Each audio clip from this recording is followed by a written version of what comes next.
Professional wrestling is the one true sport. Other sports have their share of intense, dramatic moments, but nothing can compare with professional wrestling.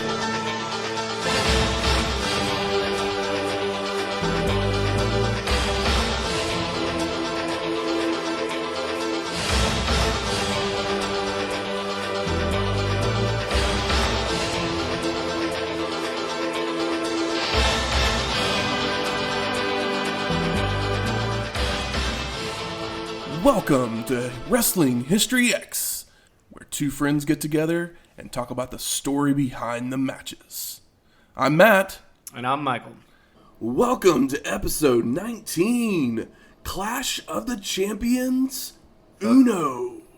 Fuck you, WWF? Is that that's the tag, right? That's a pretty good tag. So this happened the same day. Happened the same day WrestleMania 4. As WrestleMania 4. On March 27th, 1988, it was a show produced by the Jim Crockett Productions for the NWA, held at the Greensboro Coliseum in Greensboro, North Carolina. It's kind of like... How many times have we been here? This is the 19th episode for this us. show. I mean, we know that the NWA... This is probably at least the fifth or sixth time that we've come from...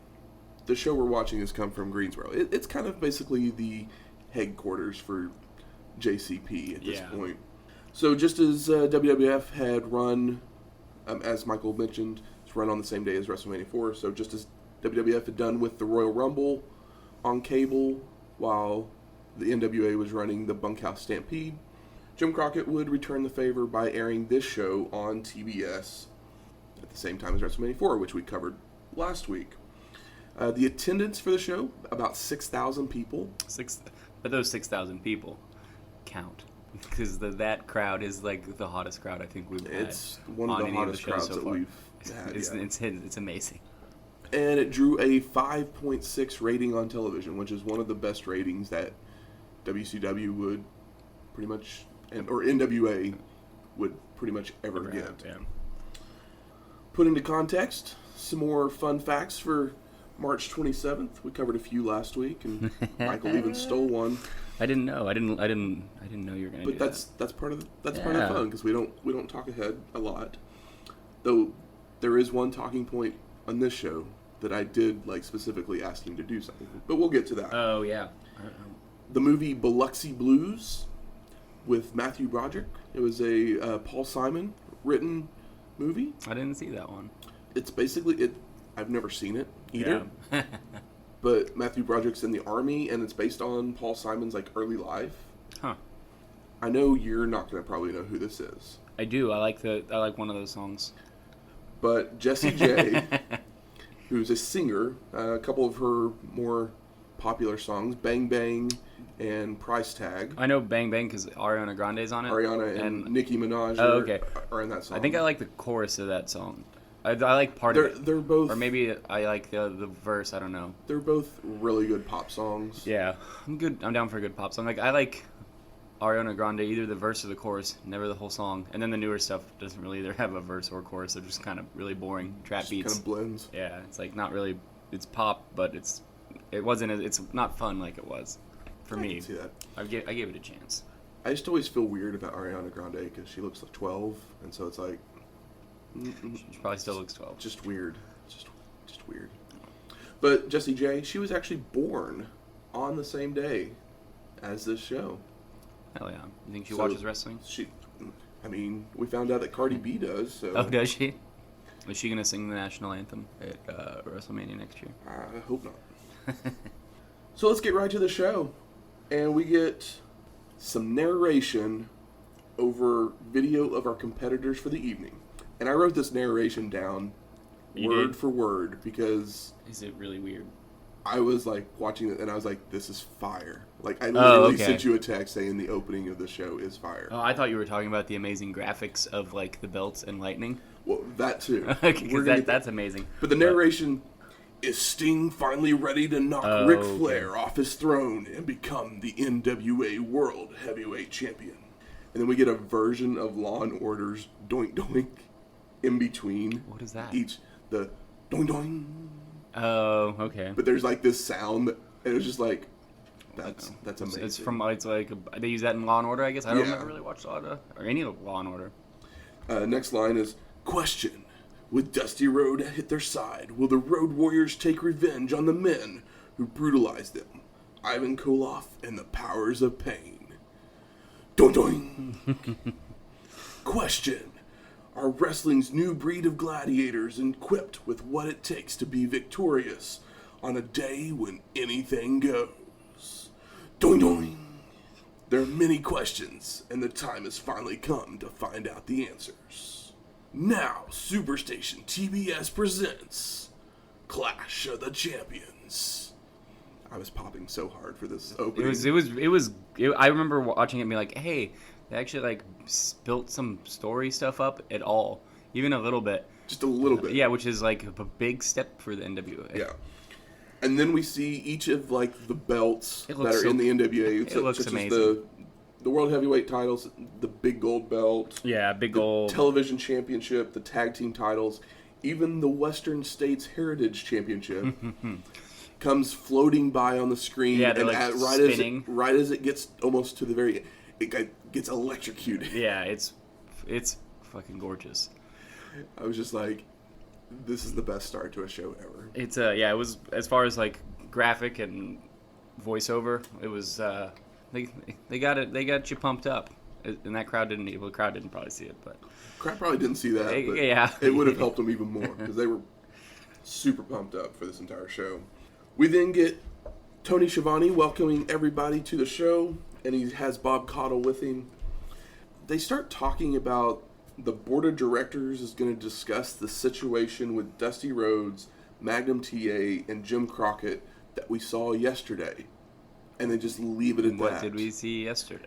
And I'm like, hey Tony, what if we missed that episode, or we're recording a podcast 30 years later and need context to what you're talking about? Because he doesn't help us any.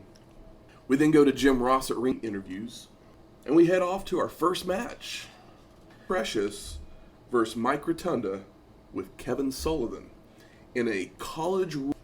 So the story behind this match was that Kevin Sullivan wanted Precious. I really feel like Garvin should probably just get rid of Precious because it seems like that's how he gets into all of these. It's because somebody just wants his girlfriend. Exactly.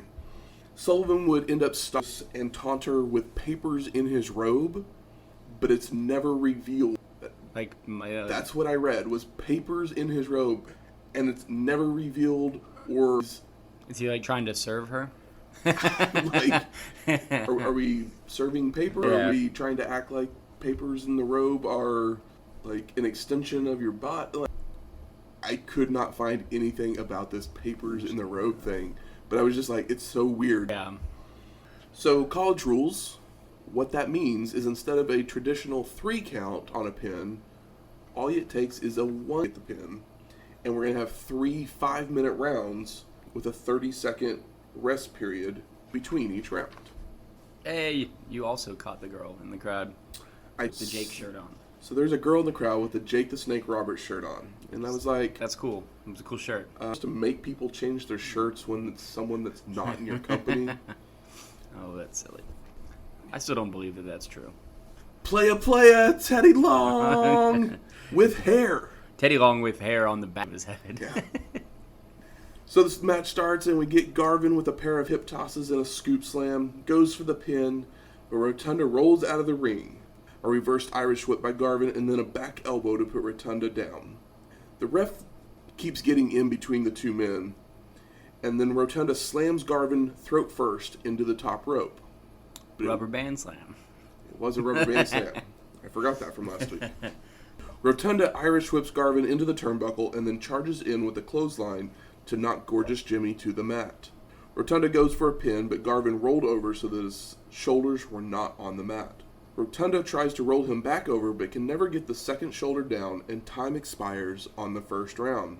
So we get the 30-second rest period, and the ref goes to get Sullivan off the apron, and Rotunda ends up going over behind the ref's back and gives Garvin one more fist before going to his corner. Second round starts, and Rotunda tosses Garvin into the turnbuckle, followed by a scoop slam. Rotunda then goes to the top rope, but Garvin is up and body slams Mike. A back body drop by Garvin and sets up for the brainbuster, and we see Sullivan crawling into the ring, but Precious grabs his foot to keep him from entering. Sullivan then grabs Precious by the throat. It's gnarly. And is like lifting her and choking her all at the same time. And Jimmy sees this and He stops like mid-brain buster. Yeah, he stops mid-brain buster and goes to hit Sullivan. Rotunda then comes from behind, grabs Garvin for the small package to get the pin and the win. Post-match then, we get Garvin giving Rotunda that brainbuster finally. Mm-hmm. And then Sullivan's in the ring, and Rick Steiner joins the fray, as Steiner, Rotunda, and Sullivan were a faction called the Varsity Club, which we'll see more of in future episodes. And then Precious hits the ring with a 2x4. I totally expected her to all of a sudden go, ho! And then she hits Steiner in the back, and then grabs a coat hanger and begins choking Sullivan. It's like, I'm not real sure where the coat hanger came from. I guess under the ring. The ring has all Sullivan had it. Yeah. Well, maybe he hung his coat up that was filled with papers on the side, on like the guardrail when the match started. I have no clue. But I was like, this is awesome that Precious is in the ring with a 2x4 and then grabs a coat hanger and chokes Sullivan. Granted, they set it up for her to be brutal on him. He was choking her. Yeah. Like, she should have hit him with a 2x4. Garvin then grabs Precious to get her out of the ring, but Sullivan grabs her leg and there's a bit of a tug of war. But Garvin and Precious finally escape out of the ring. Yeah. This match was hot. It was a good start. It was definitely really a good start. Was. Like, well, when it first started, I was kind of like, I was expecting, like, with the college rules thing, like, traditional, like, Greco-Roman style wrestling type thing. Still got plenty of scoop slams. And it was basically like, okay, we want this match to be shorter, so we're going to, like, you only need a 1 count instead of a 3 count, basically. Yeah. It was really fun, though. I liked it. It was a good start, yeah. Then we go to Bob Caudle, who's up at the top with Dr. Death Steve Williams, and they bring up the Dusty Magnum TA thing that happened. Still, no one's telling us what happened. And then Steve Williams points at the crowd and is like, the electricity in the air. But no one cares about Steve Williams, so literally nothing is happening at that moment. He did say that he just came back from Japan. But that was like, he can't talk real well. So we head off to our second match. We got the Midnight Express of Bobby Eaton and Stan Lane with Jim Cornette versus the Fantastics of Bobby Fulton and Tommy Rogers for the NWA United States Tag Team Championship. First shot we see is a group of guys in the crowd spelling out Cornette on poster board. So it's like, but it's like yeah, it's pretty amazing. It's like the last thing you'd expect is a pro Cornette sign. A Cornette stand? Yeah. And they're chanting Cornette rules the entire time. It's fucking awesome. Cornette gets on the mic and introduces the Express as every man's nightmare and every schoolgirl's dream. And their gear's so nice. So the champions come out first. Foreshadowing. The Fantastics are outside the ring, including some chair shots to Eaton. The Fantastics have Lane in the ring and give an arm drag and a double team back body drop. Back to the outside, Eaton. And then we finally get a semblance of some tag team action beginning once they kind of settle down. Fantastics make a blind tag and Rogers tosses Eaton to the rope, leapfrogs him, but as he sees Fulton ready to hit him, turns, and then Rogers is there to drop kick him into Fulton for a scoop slam. It fucking rules. It was a great spot. Then jumps in the ring and we get stereo Irish whips by the Fantastics that send both Expressmen upside on the turnbuckles. Expressmen. I like that, man. Express makes a blind tag as Eaton is Irish whipped, who comes back with a clothesline while Lane goes for Rogers' knee. And JR starts talking about matches that might make the show if time permits. And I was like, so the NWA didn't have this planned out completely? I was like, that doesn't really shock me after the Bunkhouse Stampede. It made me think something else that we'll talk about later. So Rogers is tossed into the ropes, where Cornette was holding a table up so that he hits his head. Lane with a leg drop, a jumping drop elbow, and a doggy-style headbutt to the small... You can't headbutt somebody in the body. It looks dumb. So you didn't like this doggy-style headbutt? No, because it was in his back. That's probably the only thing I didn't like about this match. So it doesn't really matter, but... And then comes off the top rope with an elbow on Rogers. Lane then with a gut-wrench suplex, and at this point, I realized who the referee was.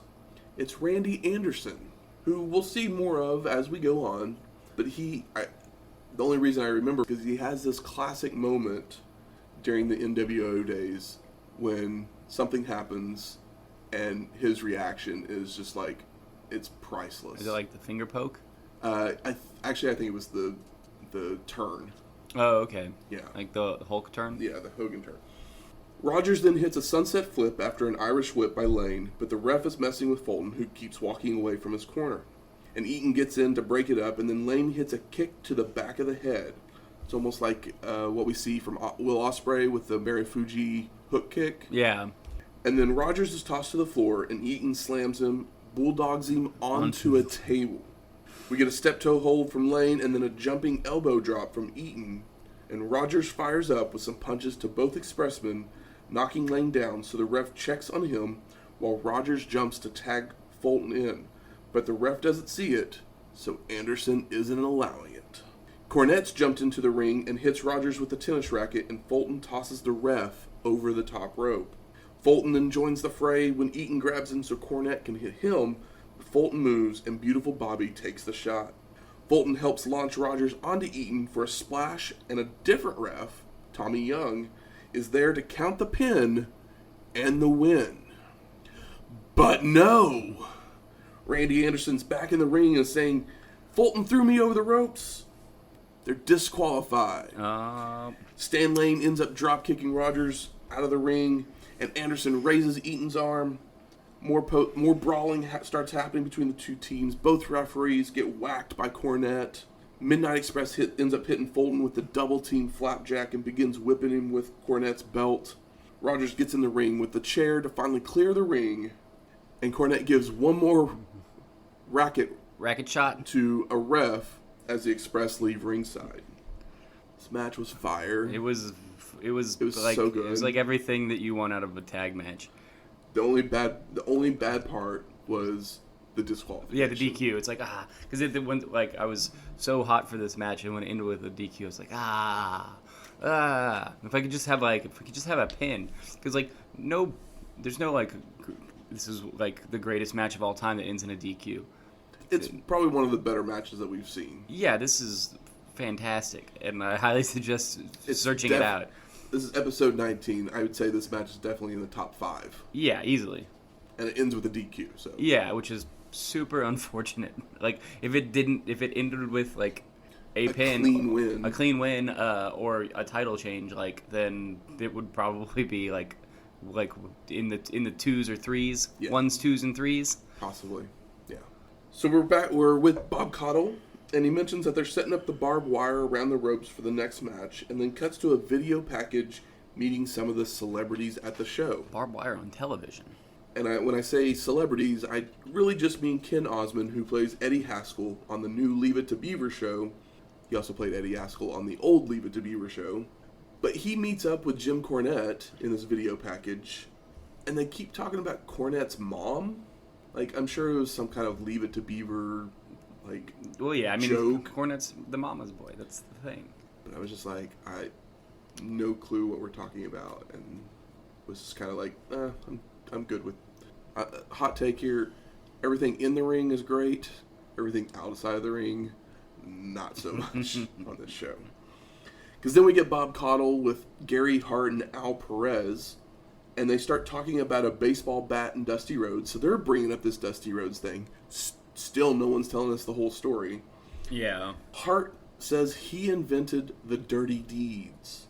And I was like, how does Dean Ambrose feel about that?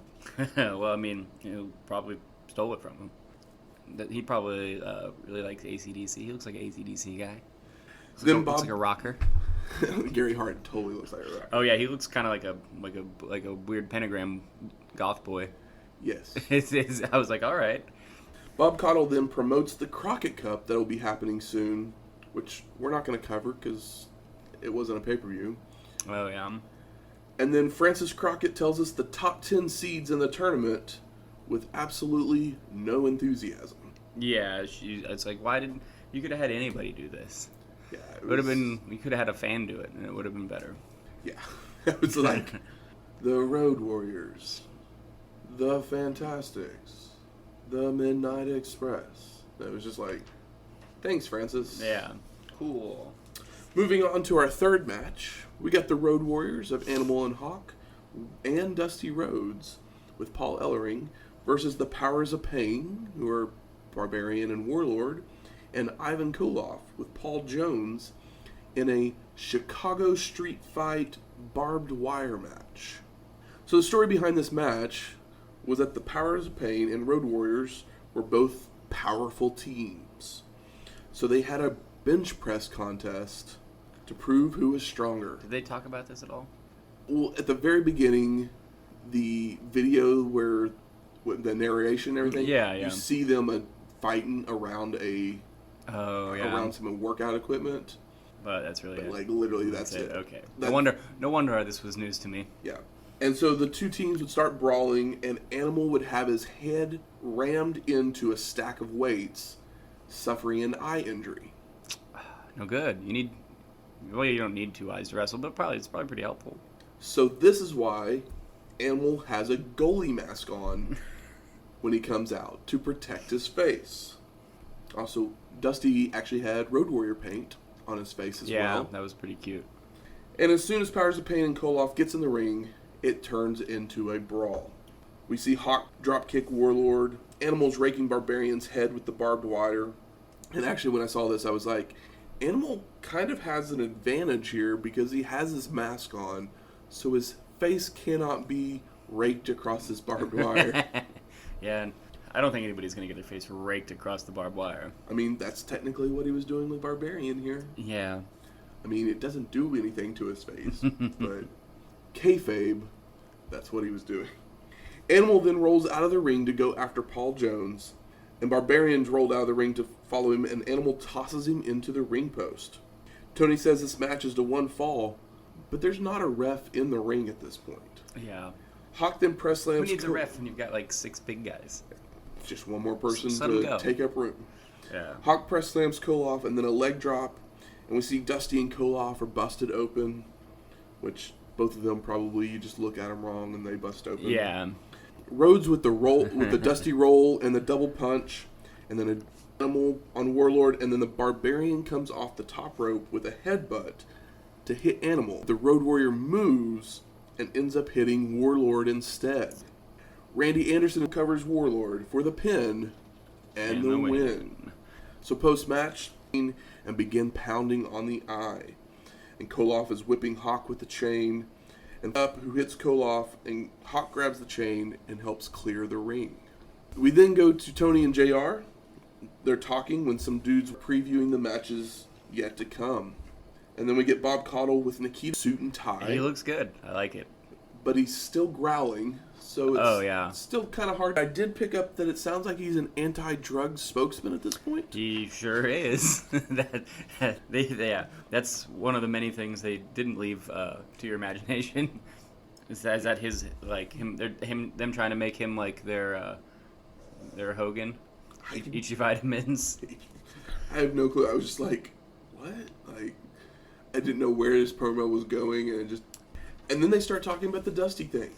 And a little bit more information, it sounds like Tully Blanchard maybe attacked Dusty Rhodes. I'm like, literally was like, still, not a clear picture of what they're talking about. But we're off to our fourth match. And we got Barry Windham and Lex Luger versus Arn Anderson and Tully Blanchard, with J.J. Dillon for the NWA World Tag Team Championships.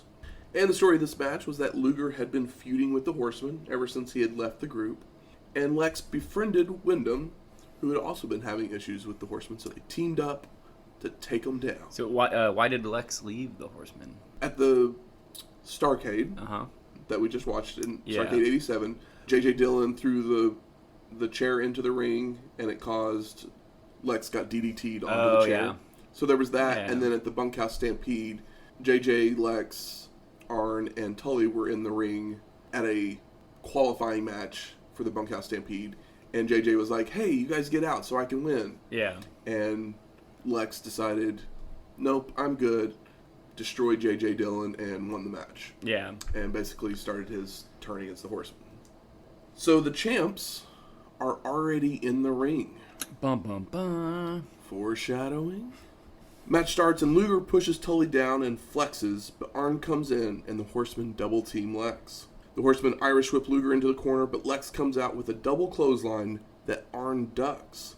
Arn turns and Lex is right there with another clothesline that finally puts him down. The crowd is hot. Oh yeah, the crowd Luger. This crowd deserves an A+. If there's anything above an A+, they deserve that too. Best performer of the night. The crowd, honestly. Power slam on Tully and puts him up into the torture rack. But Dillon gets on the apron to distract the ref, and Arn comes in and kicks Luger in the back of the leg. The Horsemen then begin to work on Luger's leg. And Arn goes to put the figure 4 on, but he kind of does the same thing that he did where he kind of paused for a second. Yeah. And Lex kicks him off right into Tully, knocking Blanchard to the floor. It's not the smoothest... It's not the smoothest transition, no. Nah. So Luger makes the hot tag. Windham with a double noggin knocker, flying lariat. I popped for. It's like, yeah. A power slam, and then slaps a sleeper on Tully. Tully makes it to the ropes, and they fall out of the ring with Windham keeping the sleeper on. Blanchard's finally back up on the apron and guillotines Windham and heads to the top rope. Windham press slams Tully and knocks Arn off the apron, but Arn jumps back up and looks to tag in, but the ref says, "No, you weren't holding the tag rope." God, I hate the tag rope. I probably said this a lot of times. Tag rope's great. It's so unnecessary. We then get an ab stretch by Windham when Dillon jumps on the apron again to distract the ref, and Arn comes in with a big left hand and a DDT for a 2 count. Spine Buster! Arn Anderson Spine Busters. It's great. It's one of the best things.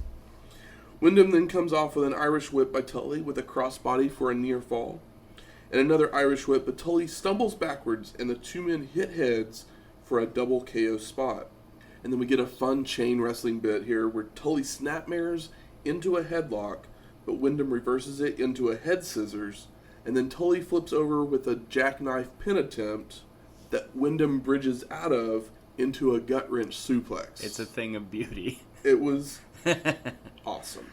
I'm a huge fan of chain wrestling when done as well as that. Really well. Yeah, it's like really that's the spots in a New Japan show where they have a big spot like that, and then everybody just like everybody like watches it and stops, and then it's over, and then both men stand up, and everybody claps, and it's great. Yeah. Tully then hits a slingshot suplex for a 2 count, but Windham gives a desperation right hand and finally stumbles close enough to get another hot tag. Luger in with shoulder blocks, clotheslines, and a double noggin knocker of his own. Lex goes to run the ropes, but Tully gets a knee up from the apron to slow Luger down. Lex then reverses an Irish whip, sending Arn into the corner. Anderson stumbles out into a power slam by Luger. Arn goes down below to slow Lex, while Tully and Windham run into brawl. And when I say that, I mean that he punched him in the penis. Jesus. The penis or the balls? Whichever. Both. It's a package deal? It's the total package. Oh, God. It's Lex Luger. I get it. You son of a bitch. I'm laughing at my own joke. Sorry, guys. It's alright. It's pretty good. We're told that JJ is up on the apron with a chair, and Arn goes to pick Lex up, but Luger tugs at the tights, sending Arn straight into the chair that Dillon is holding. Luger makes the cover for the pin and the win. And new Greensboro is going crazy. It's a goddamn riot. Literally. Like, people are like jumping up and down. It's like it's a bigger, like the whole show's a fever pitch. Bigger pop. This win or Daniel Bryan win the championship. This win. I feel like this one was with only. How often do people get so excited that they jump up and down? At a wrestling show, not that often. No. Maybe maybe people were in better shape back. Get aerial more easily. Tony and JR then start talking. It's one fall with a 45-minute time limit, and there must be a winner. We do have judges that will determine the winner of the match. We got Gary Juster, Sandy Scott, who's a former NWA wrestler, Patty Mullen, Penthouse Pet of the Year. I know, that threw me off. I was like, okay. That one's the one. Jason Hervey, the older brother from Wonder Years. I mean, I feel like that, maybe Jason Hervey was hot shit back then, but his hair's pretty... Fourth billed person on Wonder Years. Behind Daniel Stern, who was only the narrator. Maybe show or something? I don't know. No. And then the aforementioned Ken Osmond, who we talked about a little bit earlier. Hear about the rumor that Ken Osmond was Alice Cooper? No. Like, I guess Ken Osmond, because he kind of disappeared from the public eye after the original. I'm going to look up what Ken Osmond looks like. Because Alice Cooper's a very specific looking guy. I can't imagine there's a lot of people out there. All of a sudden showed up, and people, I guess there was just this rumor. I love like stupid fake rumors like that. Of all time is the like middle school rumor that Marilyn Manson got 2 of her was in it. And I just, every time that like crosses my mind, I get that he was the neighbor kid on Wonder Years. That was another one. Oh, Paul. So our 5th match and main event, or is it? Before I forget. Okay. Patty Mullen is in a movie called Frankenhooker that you should watch if you like dumb B movies. But I guess she was also in a movie called Doom Asylum, which I haven't seen. But I guess she did 2 movies that were like... Both comedy horror movies? Yeah, both like comedy horror movies that are like low budget, fun, like straight to VHS shit. Sounds about right for a Penthouse Pet of the Year. Hey, don't throw shade. And we took the brunt of, yes, Patty Mullins was a very attractive woman. Yeah. Her pictures weren't bad. So the 5th match, we got Sting versus Ric Flair with J.J. Dillon for the NWA World Heavyweight Championship. And J.J. Dillon's going to be suspended in a cage high above the ring. Because it wouldn't be an NWA show if there wasn't a man in a cage, a bad man in a cage. I mean, let's put a shark in the cage. Or dip him into a Shark Tank. Shark Tank, yeah. That sounds more fun. Mm-hmm. So, we normally do not talk before these shows, before we talk on air about these shows. Yeah, we try not to. But literally, I sent Michael a text and was like, I want you, at this point, before you start the match, I want you to write down... I did it at the beginning of the show, so like I think it would have changed, but like as the show progressed, I think I would have had a different guess. So I basically asked him, give me a prediction of what you think will happen in the Sting Flair match. Yeah, and I just said, I was like, why is he asking that? I was like, it's on TV, and the smart thing for them to do if they want people to watch this or to like start watching their new show that this is like setting up, then you put the belt on a white hot young handsome Sting. So I was like, well, maybe a Sting win? That would make sense to me, but it's also, it's NWA, so like there's always a heel with that belt. But that seems like the smart thing to do, right? Seems like the smart thing. So that was my guess, but as the show went on, I changed my prediction. What did you change it to? Well, I don't know. Should I give it away? You should give me your prediction. My prediction? JR, not so subtly, kept talking about how if they have extra time, they have some matches in the chamber. Like, literally, as soon as, like, Tom Miller started giving the rules, I was just like why? Like, we made a big deal about mentioning the time limit. Yes. And we made a big deal about the judges. They didn't need to be telling us we have extra matches and stuff like that, and then it would have been a bigger surprise. And I was back then it was probably a surprise because we're watching this, decades later. They're watching it live, so they don't know. There's probably not a TV guide telling you, oh, this show's going to go off at this time. Yeah, but just like, I'm sure if I was, 30 years old and watching in '88, I probably would have been a bit more surprising. But just knowing what we know now, like, all the wrestling that's happened since then, so if you haven't figured out what's going to happen, we're going to go through it right now. All right.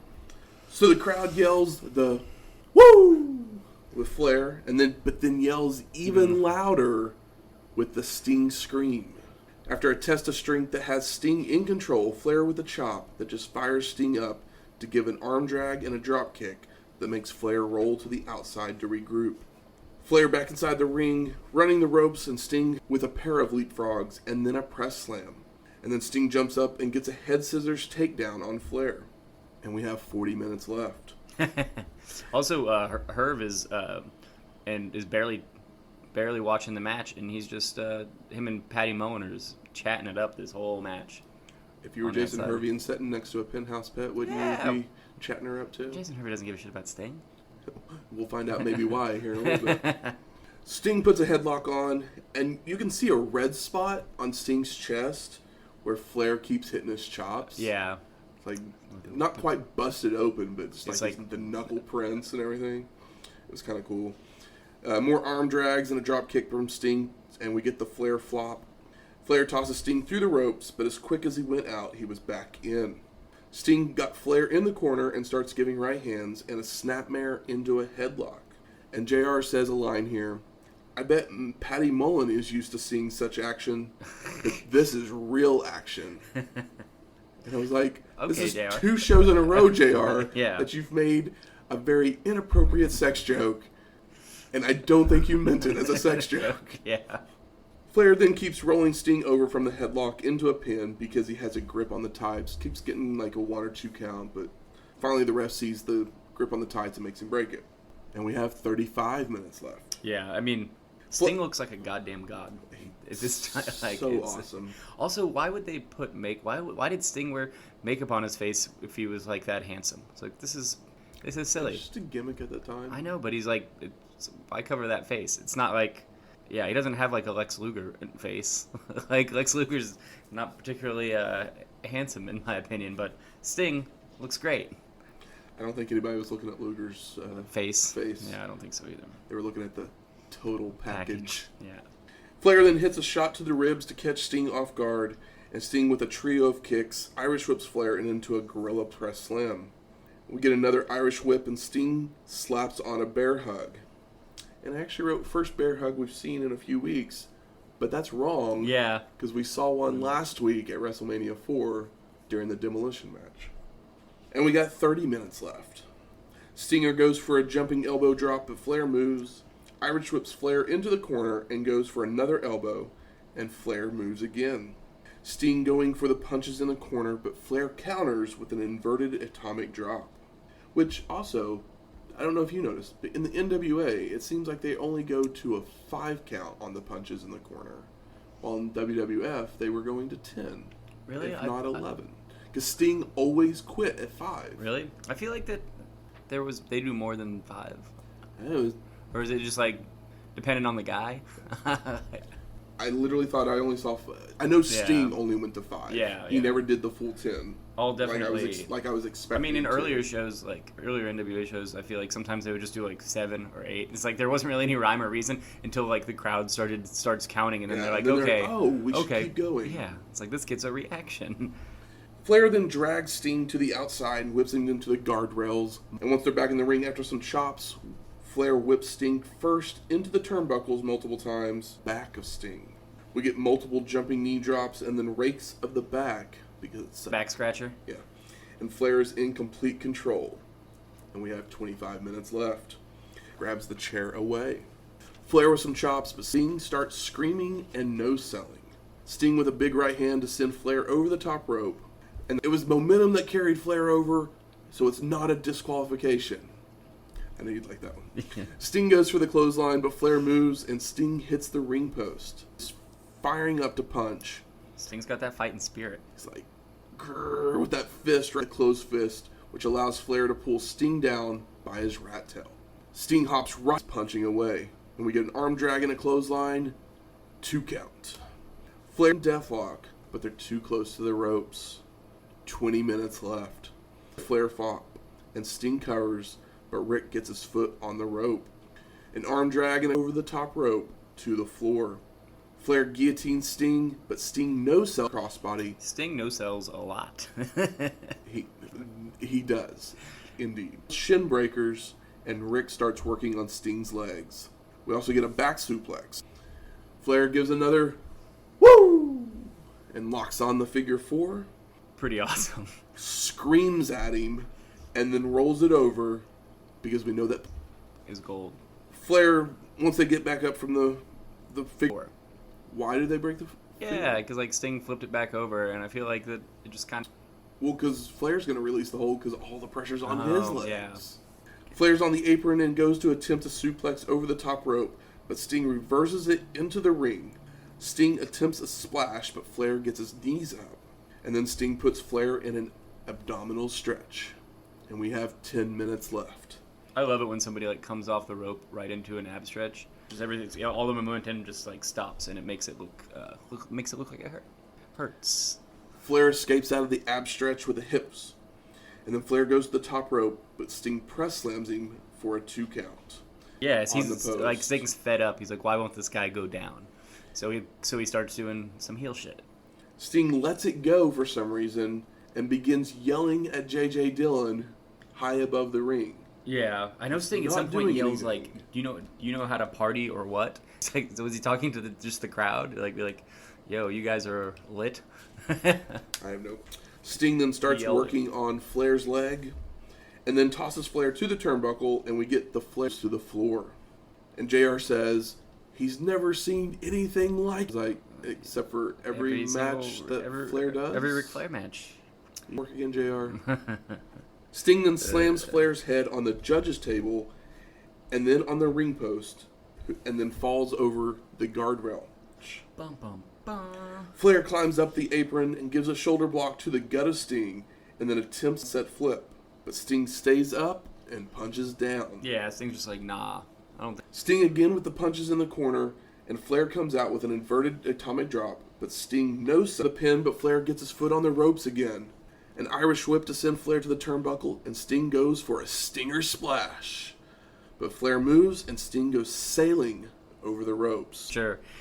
Once back in the ring, Flair locks a sleeper onto Sting, but he escapes immediately by flinging Rick off his back into the turnbuckle, which gets us another Flair flop. And Flair is busted open. I'm not sure exactly when. Yeah, I was trying to figure out when it happened to him. But this is the first time I think I noticed that he had a little bit of blood in his hair. Yeah. Flair then tosses Sting. Do you think it was hard way, or do you think that they bladed on television? I'm sure he bladed. I know, I mean, but Flair's the same way as Dusty and Koloff. Like, literally, you look at him wrong, and yeah, right bust open. But I wasn't sure because I was like, it's on TV, so I didn't feel. But they also had barbed wire. But I was like, they probably aren't going to blade on cable. But I don't know. Don't know. Flair then tosses Sting to the floor, but he's right back up to the apron, where Sting gives a shoulder block and goes for a sunset flip. And we have 2 minutes left. Flair catches himself on the sunset flip attempt and goes down with his knees on the shoulders of Sting, grabbing the ropes for leverage, but the ref sees it and knocks his hands off the ropes, which the momentum is so great that Sting is able to flip Flair over for the pin. 2 count. Flair is then tossed into the corner, which he flips over, does this over the top rope flip spot again, but lands on the apron this time, runs to the next turnbuckle, goes off the top rope for what was probably supposed to be a crossbody. Yeah. But it came out more like a double axe handle. Flair's not the best at jumping off of things. But they somehow make it work. Yeah. Because they hit, like he lands like almost like a double knee to the chest kind of move. Yeah. But they make it work somehow, and Sting uses the momentum to roll over on top. 1, 2, Flair gets his shoulder up. We get some chops and kicks by Flair. Sting's completely no-selling it all. 1 minute left. Sting gives Flair punches in the corner. 45 seconds. Stinger splash, and then rolls Flair over into the Scorpion Deathlock. All he's got to do is make Flair tap. 30 seconds. 15 seconds. Flair's just screaming. Screaming. 10 seconds. 5, 4, 3, 2, 1. I don't have a bell. Ding, ding, ding, ding. So we get the time limit draw as Flair doesn't submit, and it's now up to the judges. So JJ's being lowered from the cage while the ref's rounding up the judges' scorecards. And the ring announcer has the scorecards and he starts announcing them. It says Patty Mullins, our Penthouse Pet of the Year, goes for Flair. I bet she's rode Space Mountain a time or two. Gary Jester, our NWA Board of Director, scores it for Sting. Sandy Scott, another former NWA wrestler, judges it as a draw. So then the announcer says that the decision is a draw, so Flair keeps his title. Hey, Michael Temple, Weren't there 2 other judges? There was. Also, why judges? Why can't it just be, time limits up so it's a draw? Why does there have to be judges? Exactly.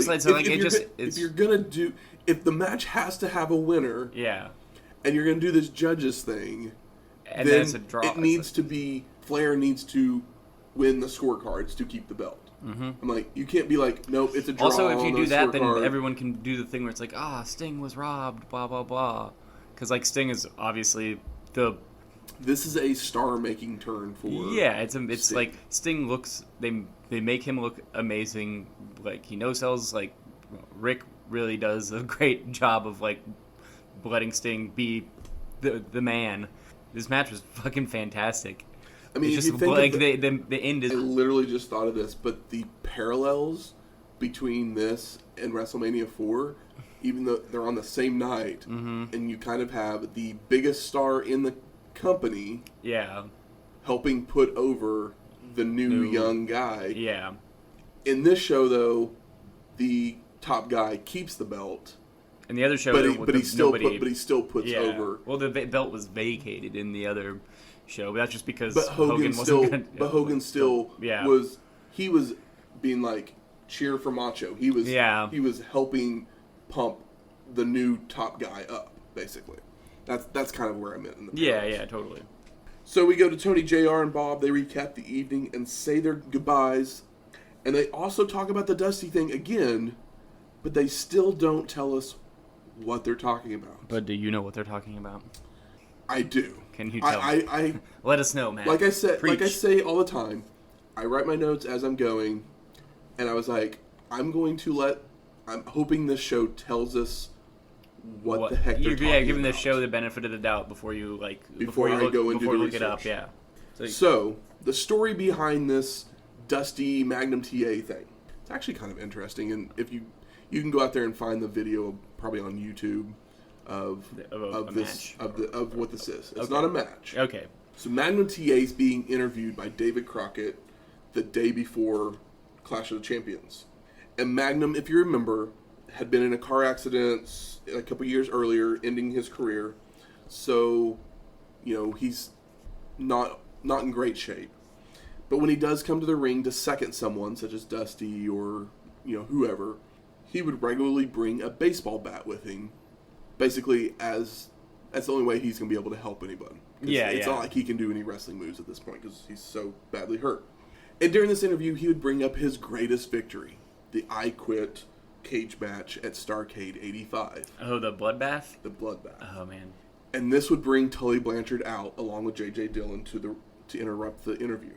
Tully, being the amazing heel that he was, would talk up the injury, and then Barry Windham would make his way out. And this is kind of... Like, literally, it could have told some of the story in the Tully... in the tag match. Mm-hmm. They didn't, Barry Windham comes out and is sucker punched by Tully for trying to calm the situation. Tully would then swat Magnum alongside the head before turning his attention back to Windham.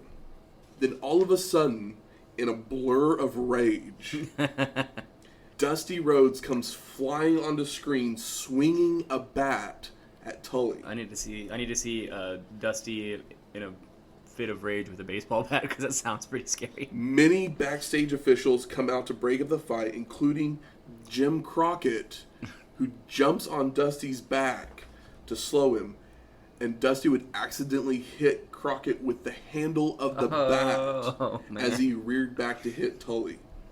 I'm literally like, this sounds awesome. Yeah. And I've watched the video of it. And is it awesome? And it is awesome. And I'm just like, why wouldn't you just show this footage instead of talking about it vaguely? How long is this? It's 3.5 minutes. Yeah, and you could probably cut some at least of it. the video that I saw was 3, and it's probably cut down a little bit, but because it probably didn't, because I don't think they show as much of because Tully and Dusty keep brawling. Yeah. For a little bit, after the whole Jim Crockett thing. But I'm just the storyline that this sets up and it was created out of this doesn't really play out on this show. Yeah. So it's what I understand. If they're not going to play it, if it's not going to play it doesn't really affect this show, the Clash of the Champions show. Yeah. But if that's the case, don't bring it up at the Clash of the Champions show. Yeah, wait till you are using match and then use it. Exactly. And then use the clip. So I was just like, yeah, there's a storyline that comes out of it. Yeah. I don't know. We don't know. I guess will be brought up at that point. I'm not real sure exactly. I mean, yeah, it's hopefully. Hopefully. It's hard to hope as far as storytelling goes on an NWA show. Sometimes, yeah. So, that's the show. What were your overall thoughts of Clash of the Champions? Everybody should watch it twice. Show is so good. It's so good. It's like that tag. Like I said, that tag match is great. And the only thing that like takes it away from being like maybe like I don't even know, like it's like an A show instead of an A+ show is like the DQ match. Well, no, just the DQs. Like the barbed wire match was fine. It was kind of like a cool off, honestly. I mean, literally that barbed wire match was 3.5 minutes. Yeah, so it's like it didn't take away from the show or whatever. It was fine. It was like yeah. But the DQ finish in the first tag team match was such a bummer. And then like the Sting thing, I kind of get, but like why would you not just put him over on TV so then you can maybe like they got a really good rating. Maybe that rating would continue because we got this new champion who looks like a fucking Greek god. And the crossbody that Flair does kind of was like, that was a... Flair shouldn't be doing crossbodies. He's done crossbodies forever. I know, but a lot of times... How are you messing that up? Most of the time they look like shit. I mean, maybe not all of the time, but it seems like in all of the big shows, his crossbodies end up looking pretty bad. I mean, I literally wrote the opening... narration scene thing had me pumped, and then the two tag matches were completely awesome. Mm-hmm. The other two matches were good. Yeah, they're totally. I mean, I don't know if they were great, but they were good. There's nothing bad on this show except for, like I said, the finishes kind of just like, but they don't. And I actually wrote down what I sent you. I was like, the main event is a master's class. Oh yeah. It's like that was a beautiful 45 minutes. It did not feel like 45 minutes. I mean, do you feel like it deserves the 5-star rating that it got from Dave Meltzer? Of course. Yeah, I do too. It was great. Yeah, that's literally a lot of the reason why this Clash of the Champions we covered this, because I was just like, this match got a 5-star rating. I'm like, I need to watch this show. I would highly suggest watching that tag match. At the very least, watching the tag match and this match, and then watching the tag match again. This show was 2 hours long. Yeah. And it flew by for me. Even with the 45-minute time limit draw, flew by for me. And I absolutely love this show. Yeah. It was great. It was one of the best shows. I'm even going as far as saying it is now my favorite show we have watched. All right. I don't know if, I mean, Wrestling Classic was our number one until... At least it was my number one until this show. Yeah, like WrestleMania 3 is really fun, but it's got some definite low points where it's... but this is like pretty. This is like fever pitch the whole time, and the crowd has a lot to do with it. But the in-ring work is like so strong for the majority of the show that the crowd isn't like. It's not like they're cheering bad matches. No. they're popping for shit that's totally worth like popping for. Good. Where's the smart marks at? There. All right. Fuck you. I think it's time we smark it up. Best moments of the show, every single minute. I mean, yeah. I mean, like I said, there's nothing. I don't have anything bad to say outside of like the DQ stuff, but which I get, but I don't get. But hindsight. So most disappointing is definitely that the DQ finish in the Express Fantastics match. Yeah. The judge thing was dumb, but the judge thing was very dumb. I'm so used to dumb shit in 80s wrestling that it's fine. The purpose of the match it's wrestling. There's the purpose dumb of the shit match was all to the time. There's make Sting even dumber a star. shit today. Yeah. Oh, there is. And it accomplished what it was going for, and it made Sting into a huge star. And I'm good with it. Yeah. Like literally, if this match doesn't happen, are we sitting here today in 2019 going, Sting is one of the best wrestlers that we've ever watched? After this, I'm gonna get like Sting face paint tattooed on my face. Anything else disappointing on this show? No. Just watch it. Watch it. Like I said, watch it. Watch the show. Watch the whole show, and then watch those two matches a few days later. Best performer of the night? Is it Sting? It's Sting, and then like I would say, but it's definitely. I mean, Sting and Ric Flair went 45 minutes, so like, and Sting really made himself like invincible in not an annoying way. Is the most surprising thing about this show BOA put on this good of a show? I mean, I don't know. That crowd, as soon as I started this show, I was just taken aback. I was like, holy crap. They are on fire. I was like, did they get paid to freak out like this? Because there's going nuts, giving a small child a bunch of sugar. They were just bouncing off the walls. Just so good. This show. I don't think we can express how much we like this show. How fantastic it was. Sorry, Matt. And now for a look back even farther into the history of wrestling. The Dusty Finish. To make it to the top of the Gold Dust Trio's promotion, you had to be a legit grappler, as they needed to be able to trust them that they could take care of themselves if someone went into business for themselves. But occasionally they would take on less talented grapplers if they were charismatic and of a marketable ethic background. Was the Gold Dust Trio on the front line of diversification in wrestling? Probably not. But having grapplers from European ethnicities would bring in the immigrant communities to buy tickets, which in turn brought in the money. Next week, Great American Bash 1988. It's our first pay-per-view quality Great American Bash. It's no longer a tour. Cool. Yeah, it's not a series of videos ripped from a VHS tape. Nope, it's one show. Oh, cool. 2.5 hours long. We'll fly through it, I'm sure. I don't know what happens on it. I mean, I don't either. I guess we'll That's find. the fun. Maybe this Dusty Tully storyline will be continued and we can talk about it some maybe more. We'll get some, if we get another Sting performance that's half as good as this one, I'm excited. Or they may put him in a dark match, because for some reason they did that at some, Really? Yeah, Sting doesn't really do anything after this? Don't tell me that. For 3 more years or something like that. That's silly. I know, it is silly. After that performance, I'm like, why is he not... Because whenever I think of Sting, I think early 90s, and this is still a couple years away from the early 90s. Well, shit. I don't know. I know when I got really into wrestling, Sting was transitioning from... The Stinger to the Crow Sting. Yeah. And so I didn't get to see a whole lot of this Sting. Well, and you didn't see a whole lot of Crow Sting either, because he just disappeared for a long time to come back. Rooftops. And the music from this week's show, we got the theme song from the Clash of the Champions, and then Ric Flair still a champion. Spatch Zarathustra by Strauss. And if you like the show, or if you don't, you can not like us, but still go and give us those 5 stars, because that's so more people can find us, and hopefully they'll like us, even if you don't. You can rate and review us on iTunes, Stitcher, Google Play, Podcoin, or wherever you find your podcasts at. You can always email us at wrestlinghistoryx@gmail.com. And you can find us on Twitter at WrestlingHistoX. That's Wrestling HISTOX. We'll talk to you next week.